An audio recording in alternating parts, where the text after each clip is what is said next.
di dalam perkara ini di tahap berikutnya. Saat sekarang yang berada di depan kita itu akan dilakukan pembuktian terkait tentang tindak pidananya, apakah itu pencucian uang, masih akan dalam proses pembuktian.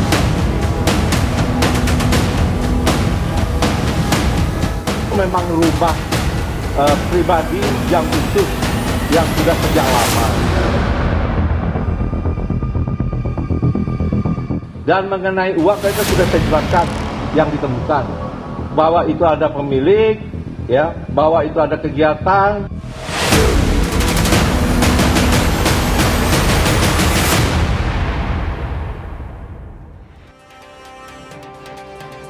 Setelah menggeledah 12 lokasi dan menyita 74 kg emas dan uang dengan total ratusan miliar rupiah, Kortas Tipikor Polri menetapkan 2 orang tersangka dalam dugaan kasus korupsi dan tindak pidana pencucian uang.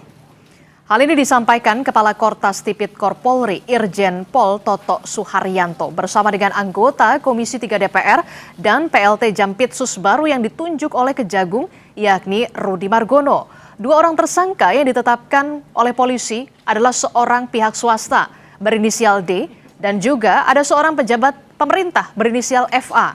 Sebelumnya, Kejagung telah menggeledah ada 12 lokasi, salah satunya adalah lokasi merupakan rumah pribadi dari milik mantan Jampitsus Febri Adriansyah.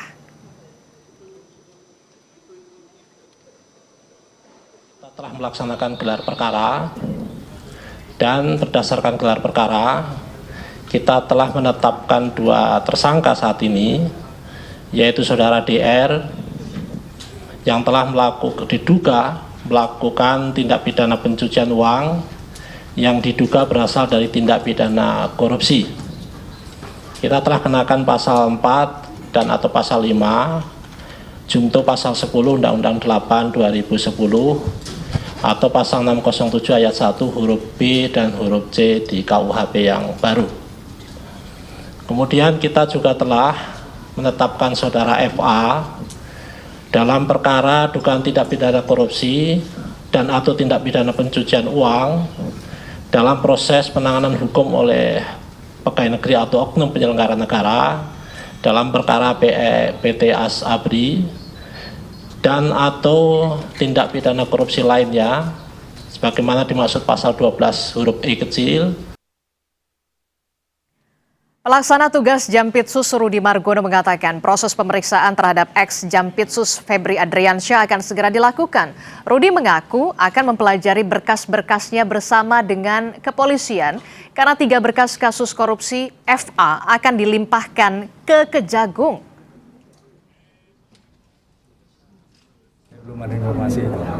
Untuk pemeriksaan sudah belum Pak? Sudah diperiksa sejauh ini? Bahkan dimulai. Baru apa nih? Iya.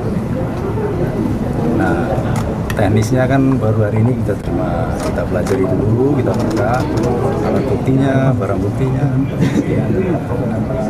terkait dengan struktur materialnya bersama-sama ke Kortas Tipikor. Komisi Pemberantasan Korupsi bilang pihaknya tak mengambil alih penanganan perkara dugaan 3 kasus korupsi besar yang kini tengah diusut Polda Metro Jaya. Hal ini disampaikan Deputi Bidang Penindakan dan Eksekusi KPK Asep Guntur Rahayu. Asep menyebut keterlibatan KPK baru sebatas menjalankan fungsi koordinasi dan supervisi. Ia menegaskan pengambil alihan perkara oleh KPK hanya dapat dilakukan jika memenuhi kriteria yang diatur dalam pasal 10A Undang-Undang Nomor 19 Tahun 2019.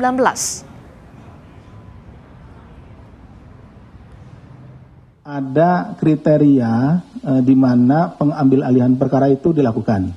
Jadi tidak bisa misalkan kita dengan asumsi sendiri, misalnya tadi ya kita berasumsi bahwa wah ini gak mungkin lah, pasti perkaranya macet gitu kan dan lain-lain pasti susah. Itu kan asumsi. Nah, kita harus menghargai seluruh upaya yang dilakukan oleh aparat penegak hukum dalam melaksanakan penegakan hukum tindak pidana korupsi, baik dalam hal ini oleh kepolisian, Kortas Tipikor dengan Direktorat Krimsus Polda Metro Jaya maupun oleh Kejaksaan Agung nantinya.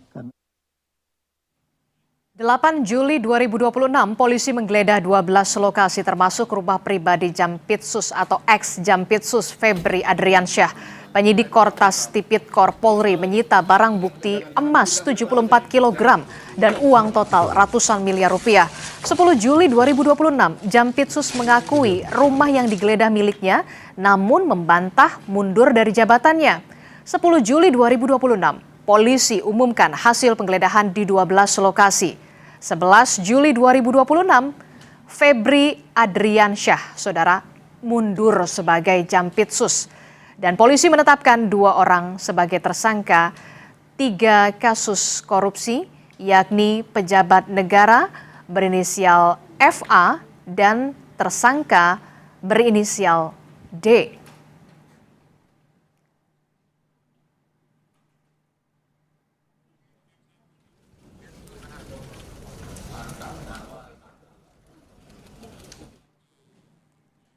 Kortas Tipikor Polri menetapkan pejabat negara FA dan juga D sebagai tersangka di kasus korupsi besar dan tindak pidana pencucian uang.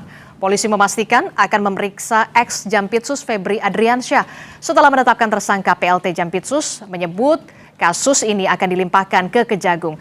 Apakah ini bisa dilakukan tanpa ada intervensi? Kita akan bahas bersama dengan mantan Menko Polhukam Mahfud MD dan juga mantan Ketua KPK Abraham Samad. Kita ke Prof. Mahfud dulu. Assalamualaikum Prof. Mahfud. Setelah kita lihat bagaimana polisi menetapkan ada 2 orang tersangka, ini ada D dan juga ada penyelenggara negara berinisial FA. Apakah ini kabar baik ataukah justru kabar buruk karena pelimpahannya kasus ini dilimpahkan ke Kejagung, Prof. Mahfud? Menurut saya kabar baik ya. Kabar buruknya bahwa tersangka pelakunya itu adalah pejabat penegak hukum. Ya, yang itu berarti juga berat itu kalau menurut tata aturan kita, pejabat penegak hukum, korupsi di atas korupsi kan ini. Udah melakukan korupsi di atas tindak pidana korupsi lagi, makanya dia masuk ke pencucian uang. Itu kabar buruk bahwa itu terjadi. Tapi bahwa ini sudah dilimpahkan ke Kejaksaan Agung, menurut saya sudah P21, itu menurut saya kabar baik. Artinya apa? Sebelum ini polisi itu sudah bekerja dengan cermat, sehingga tidak bertele-tele hanya 3 hari sesudah digeledah, ditemukan barang bukti, kemudian diajukan. Tidak usah bertele-tele lagi. Sekarang itu sudah sangat cukup. Ketika polisi menyampaikan itu ke Kejaksaan Agung, memang kan harus disampaikan kejaksaan pada akhirnya, tidak bisa diajukan sendiri oleh polisi ke pengadilan, tapi pendakwaannya itu memang harus dilakukan oleh kejaksaan. Oleh sebab itu ya memang harus segera dikesanakan agar tidak di polisi sendiri bola panas, dan polisi saya yakin sudah bekerja dengan cermat. Karena begini, kalau si Febri Adriansyah berlindung ke TNI misalnya, itu lemahnya dalam arti TNI tidak bisa melindungi dan tidak bisa menghalangi proses hukum yang memang menjadi wewenangnya Polri. Itu aja. Oke, kalau kita tarik kembali begitu ya, ini kan timelinenya FA ini ditetapkan baru sebagai tersangka baru sore ini, begitu sore tadi. Kemudian kita lihat polisi sudah melakukan penggeledahan di 12 lokasi begitu sejak beberapa hari lalu, bahkan ada barang bukti yang disita luar biasa fantastis, Prof. Mahfud. Tapi belum diketahui siapa pemiliknya. Ini bagaimana Anda melihat ini, membaca ini? Lo pasti itu sudah diketahui alurnya. Ketika ditetapkan sebagai tersangka itu sudah pasti lengkap. Nanti tinggal gelar perkara saja, dari mana dan siapanya itu pasti. Oleh sebab itu lalu ditetapkan tersangkanya. Mungkin saja nanti dalam proses berikutnya akan muncul nama lain, tapi minimal ketika itu disampaikan sudah pasti uangnya asalnya dari mana, kok disimpan di sini bagaimana, lewat siapa, apakah lewat orang si A si B, pakai mobil apa enggak ketika menyampaikan ke situ atau apa, itu sudah pasti ada itu di dalam gelar perkara atau di dalam penyidikan yang dilakukan oleh Polri. Sehingga tidak bisa mundur lagi nih saya kira. Oke, Pak Samad, kalau Anda melihat dari perspektif Anda, apa yang harus didalami dari pemeriksaan FA ini? Ya, jadi sebenarnya kalau kita lihat ya, pelimpahan ini masih dalam tahap penyidikan. Ya, dia mungkin belum masuk ke P21 karena tadi baru ditetapkan sebagai tersangka. Kenapa pertanyaannya, kenapa kepolisian memberikan perkara ini kepada kejaksaan? Mungkin supaya tidak terjadi benturan yang terlalu keras, atau juga mungkin menjaga menjaga tuduhan-tuduhan atau persepsi-persepsi bahwa kepolisian punya agenda-agenda tersendiri untuk mentersangkakan oknum kejaksaan. Kira-kira seperti itu, sehingga dicapailah sebuah kesepakatan bahwa kasus ini mulai dari tahap penyidikan itu dilimpahkan ke kejaksaan. Karena saya lihat tadi ada juga teman-teman dari Komisi 3 ya yang turut menengahi. Dan menurut saya ini langkah yang cukup bagus menurut saya ya, transparan. Tapi yang paling penting sebenarnya yang kita harus kawal betul bahwa kasus ini haruslah adil ya. Maksudnya harus dijalankan pada prinsip-prinsip keadilan. Kenapa harus dijalankan pada prinsip-prinsip keadilan? Agar supaya masyarakat tidak a priori ya, karena kita tahu betul bahwa awal dari kasus ini adalah pengembangan dari 3 kasus besar. Dan 3 kasus besar itu yang sedang ditangani oleh kepolisian. Oleh karena itu perlu ada transparansi yang jelas ya tentang perkara-perkara pokoknya. Karena kalau tidak, kita khawatir nanti masyarakat menganggap bahwa sebenarnya kasus ini adalah perang antara institusi aparat penegak hukum. Oleh karena itu menjadi penting bahwa kasus ini harus ditelusuri dengan adil, dibuka secara adil agar supaya masyarakat bisa mengawasi, bisa mengikuti dengan baik, agar supaya ketika kasus ini bergulir sampai ke pengadilan, ada trust masyarakat bahwa kasus ini benar-benar kasus korupsi. Karena jangan sampai ada persepsi di luar ini bahwa kasus ini adalah perang atau boleh dikatakan kasus ini adalah kepentingan pihak-pihak tertentu, atau boleh juga dikatakan bahwa sebenarnya ini ada peran dari oligarki hitam yang turut terlibat di dalamnya. Kira-kira seperti itu. Oke, saya ke Pak Mahfud. Pak Mahfud, benarkah ada friksi politis sampai kemudian akhirnya ini harus dilimpahkan ke Kejagung, Prof. Mahfud? Itu tidak bisa dihindari kesan itu. Bahkan saya bukan kesan, itu kesimpulan bahwa ini memang ada friksi politik. Tapi terlepas dari itu, friksi politik atau friksi apapun, kalau memang itu untuk penegakan hukum dan ada alat bukti atau barang bukti yang sudah dimiliki ketika polisi menetapkan tersangka, menurut saya bagus sekali, cepat itu, gitu. Saya kira yang dilajukan oleh Polri itu sudah sulit akan dianulir oleh kejaksaan.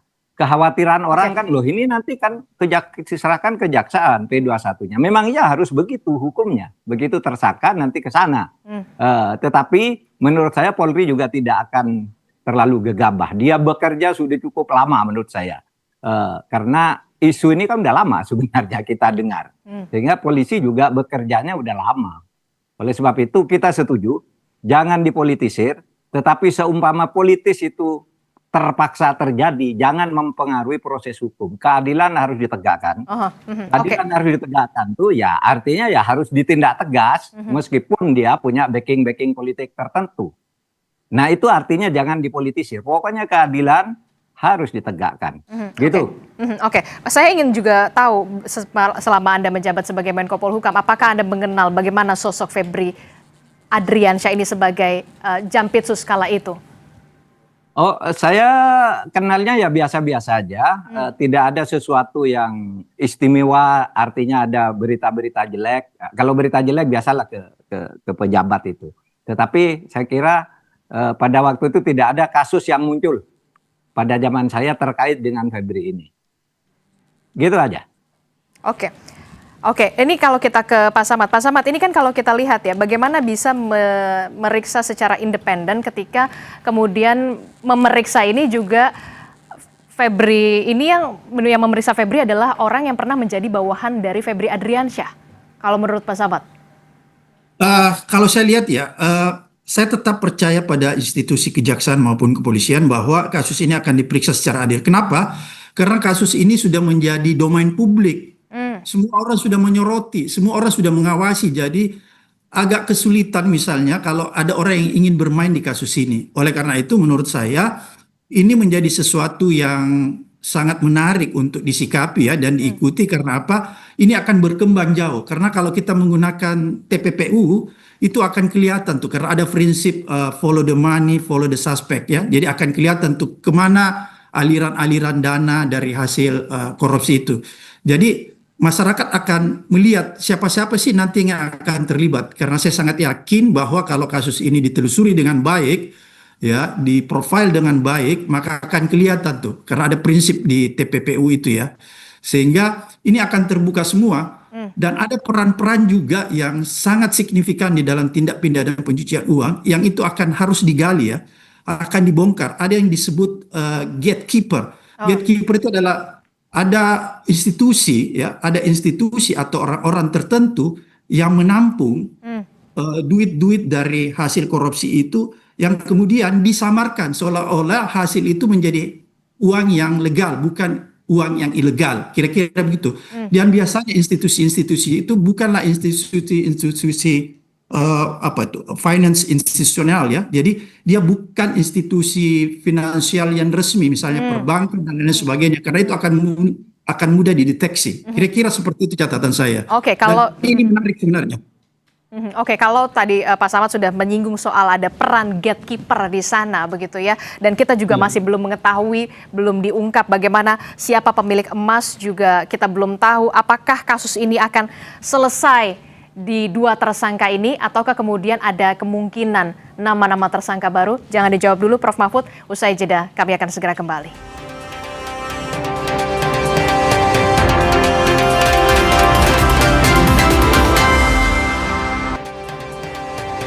Terima kasih Anda masih bersama kami dalam Kompas Petang. Saudara, masih bersama dengan Profesor Mahfud MD dan juga Abraham Samad. Prof, saya ingin tahu dulu Prof, ini kan kalau kita lihat kemarin begitu ya, personil TNI sempat mendatangi Polda Metro Jaya, kemudian Brimob juga sempat diturunkan untuk menjaga Polda nih Prof Mahfud. Nah, Anda melihat bagaimana sebenarnya hubungan antara dua institusi ini, Polri dan juga Kejaksaan Agung sebenarnya Prof? Gini, saya pada tanggal 6 Juni tahun 2024, 4 bulan sebelum Pak Prabowo dilantik, saya akan buat podcast. Saya mengatakan ini yang paling tidak kondusif itu hubungan antara Kejaksaan Agung dan Kepolisian. Nampaknya saling sabot dan tidak pernah untuk kasus-kasus yang menyangkut kayak gitu ya. Kalau kriminal biasa sih nggak ada masalah gitu. Tapi menyangkut uang korupsi, mafia dan sebagainya, ini nampaknya enggak pernah kompak. Bahkan kalau rapat untuk membahas kasus, dua-duanya enggak mau datang, enggak mau ketemu gitu. Enggak mau ketemu. Tapi kalau rapat yang sifatnya umum, program umum itu ya mau datang. Nah, itu sebabnya saya dulu katakan agar Pak Prabowo tahu masalah penegakan hukum itu sulit dilakukan dalam program Integrated Criminal Justice System itu ya, sistem penanganan pidana yang terintegrasi. Karena kejaksaan, dan bukan rahasia lah, kejaksaan dan kepolisian dalam banyak kasus itu hampir selalu bertentangan gitu. Dan itu terkonfirmasi ketika kami bekerja bersama di Komisi Reformasi kemarin, itu muncul lagi seperti yang saya lihat itu. Jadi oleh sebab itu saya kira ini kerja besar bagi Presiden Prabowo untuk mendamaikan lah, untuk mengharmoniskan kedua institusi ini, karena semuanya ini harus bersinergi, bukan saling satu melempar, satu menolak, satu melempar, satu menolak. Gitu. Oke, dari pengalaman Anda, dari kacamata Anda, apa sebenarnya yang membuat dua institusi ini kok tampaknya tidak bisa beriring berjalanan untuk hal-hal kasus besar ini loh? Ya, masyarakat bisa menafsirkan sendiri karena kasus-kasusnya yang begitu tuh menangkus pada kasus-kasus besar, korupsi besar, kasus orang besar dan sebagainya itu. Gitu. Tapi itu yang saya alami dan sudah saya sampaikan kepada publik, gitu ya. Kalau saya sih tidak kekurangan akal, mereka bisa datang kepada saya dalam rapat bersama yang sifatnya umum. Kalau membahas kasus, saya panggil satu-satu atau saya datang ke kantornya gitu, sehingga bisa koordinasi dengan cukup efektif dalam kasus-kasus besar gitu. Nah itu sebabnya Iya, yang harus diperbaiki sebenarnya hubungan kedua institusi ini. Apakah itu ego sektoral atau apa? Jangan-jangan seperti yang dikatakan oleh Pak Prabowo. Karena di balik kejahatan-kejahatan besar itu ada backing-backingnya, gitu. Dan backing itu mungkin yang satu bersandar ke baju ini, yang satu bersandar ke baju itu. Mungkin saja itu karena maaf Pak Prabowo loh yang mengatakan ini di DPR kemarin itu. Dia bilang saya tahu bahwa mafia ini dibentengi, di backing tadi baju coklat dan baju hijau, dan saya mantan ABRI kata Pak Prabowo, saya tahu ini semua. Jadi Pak Prabowo sendiri yang mengatakan itu. Jangan-jangan itu penyebabnya. Oke, saya ke Pak Samad. Pak Samad, ini gimana nih soal backing-backingan ini dari pengalaman Anda di kasus besar penanganan kasus KK pada kala itu? Oke, kita pernah punya pengalaman ya mengusut kasus-kasus yang yang kita sebut sumber daya alam.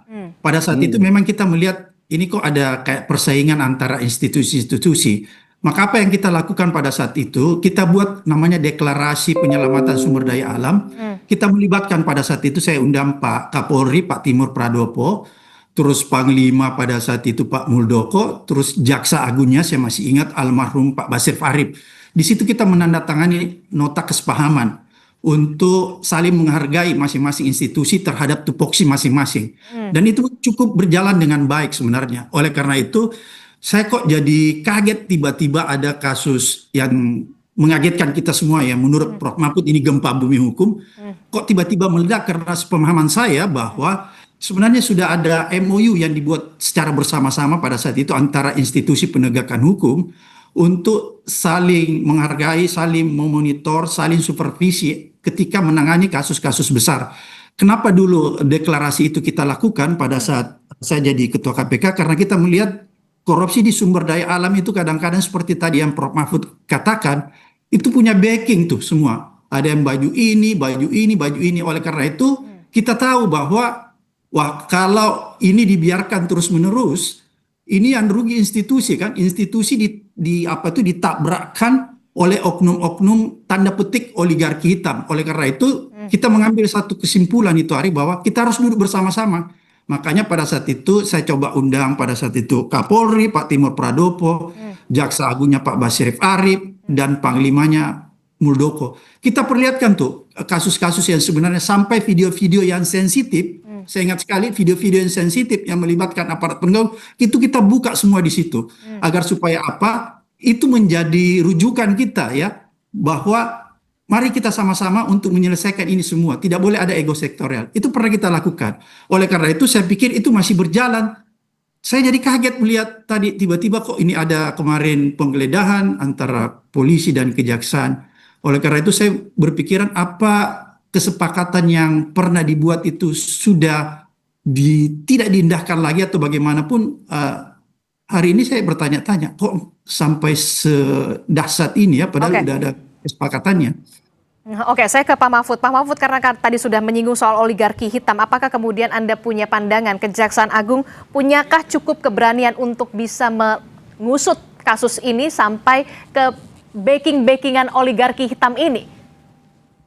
Mudah-mudahan ya, karena begini, backing-backingan yang hitam tuh takut kepada kontrol masyarakat juga. Seperti kata Pak Samad tadi, Pak Abdul Samad, yang mengatakan ini udah menjadi milik publik. DPR sudah membentuk panja, masyarakat udah nggak bisa ditahan kalau berbohong gitu, kalau tertutup selintutan gitu, pasti masyarakat akan berteriak. Itu betul. Oleh sebab itu kita semua harus mengawal, jangan lalu menganggap ini selesai. Semua harus bersuara mengawal ini sampai betul-betul terbuka.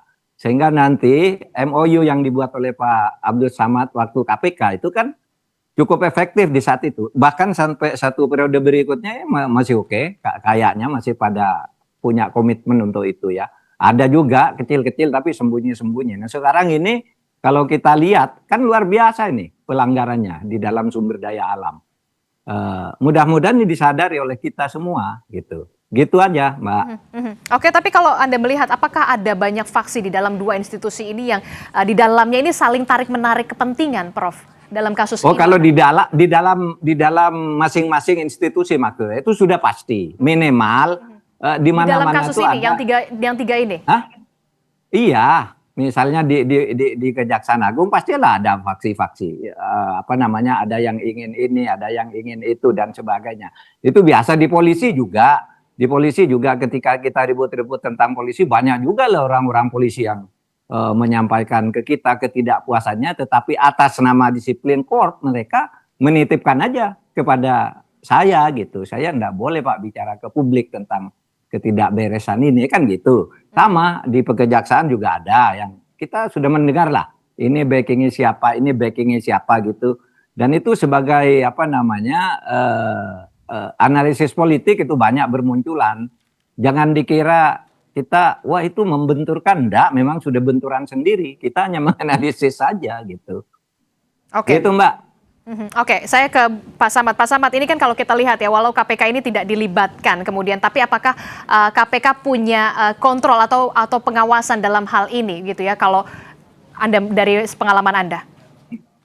Sebenarnya biasanya kalau kasusnya itu sudah ditangani oleh satu institusi lain, institusi penegak hukum dalam hal ini kejaksaan atau kepolisian, maka secara etika MOU yang pernah kita tanda tangani, aparat penegak hukum lain misalnya KPK nggak boleh langsung masuk, kecuali misalnya nanti ada aturannya, ada kriterianya ketika misalnya kasus ini tidak berjalan, atau kemudian kejaksaan sendiri meminta KPK, biasanya gitu tuh, atau kepolisian juga meminta KPK terlibat jauh di dalamnya. Itu begitu mekanismenya, jadi tidak bisa langsung serta-merta KPK masuk karena kasus ini sudah ditangani terlebih dahulu oleh pihak kepolisian maupun kejaksaan. Jadi KPK dalam hal ini tinggal menunggu kalau misalnya suatu ketika kejaksaan meminta KPK untuk masuk ataupun kepolisian, baru disitulah KPK bisa masuk untuk bersama-sama menangani. Ataupun misalnya kalau ternyata dalam perjalanannya kasus ini punya hambatan yang hambatan-hambatan politik seperti tadi yang Pak Prof Mahfud katakan, hambatan-hambatan politik, hambatan-hambatan sektoral dan lain-lain sebagainya, maka kedua institusi yang terlibat, misalnya kalau kita katakan terlibat misalnya kepolisian maupun kejaksaan, pasti meminta KPK untuk menjadi penengah. Biasanya seperti itu mekanisme. Oke. Dan juga masyarakat diminta untuk bisa memberikan dorongan dan juga atensi penuh untuk bisa mengawal kasus ini. Masyarakat harus mengawas ya, untuk memberikan masukan terus agar supaya penegakan hukum ini bisa berjalan dengan adil. Karena itu inti dari penegakan hukum itu harus adil, berkeadilan, itu intinya Mbak. Oke, mantan pimpinan KPK Abraham Samad dan juga mantan Menko Polhukam ada Profesor Mahfud MD telah bergabung bersama kami di Kompas Petang. Terima kasih Bapak-Bapak, Assalamualaikum. Selamat pagi, selamat sore. Pak Abraham.